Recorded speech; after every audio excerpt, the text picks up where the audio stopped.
દિવાન, પ્રહલાદના પિતાનું નામ શું હતું? હિરણ્યકશ્યપ. પ્રહલાદની માતાનું નામ શું હતું? કયાધુ. પ્રહલાદ કોના ભક્ત હતા? ભગવાન વિષ્ણુ. પ્રહલાદને બચાવવા માટે ભગવાન વિષ્ણુએ કયો અવતાર લીધો હતો? નરસિંહ અવતાર લીધો હતો.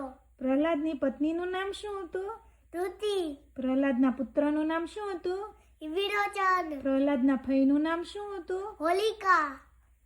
ને હોલિકા પાસે શું વરદાન હતું? તેની પાસે એક ચુંદડી હતી, તે ઓઢીને અગ્નિમાં બેસે તો તેને કાંઈ ન થાય તેવું વરદાન હતું. ને પ્રહલાદને ખોળામાં લઈને કોણ બેઠું હતું? હોલિકા. ને તેમાં કોણ બળીને ભસ્મ થયું હતું અને કોનો બચાવ થયો હતો? હોલિકા બળીને ભસ્મ થઈ ગઈ હતી અને પ્રહલાદનો બચાવ થયો હતો. ને પ્રહલાદના જીવનની કઈ એક ઘટનાનું લૌકિક મહત્વ છે?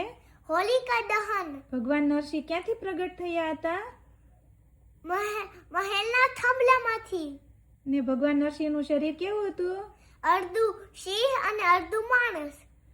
તેના હાથ મોટા નખવાળા હતા, તેથી હિરણ્યકશ્યપનો વધ કર્યો હતો. ભગવાન નરસિંહે હિરણ્યકશ્યપને ક્યાં માર્યો હતો? ઘરના ઉંબરા પર. હિરણ્યકશ્યપને કેવું વરદાન હતું? તે ઘરની બહાર ન મળે, તે ઘરની અંદર ન મળે, તે દિવસે ન મળે, તે રાત્રે ન મળે.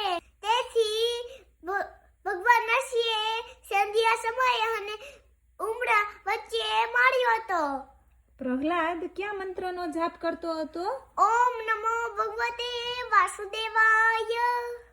પ્રહલાદ આપણને શું શીખવે છે?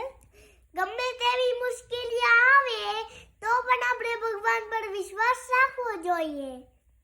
Please like, share and follow me.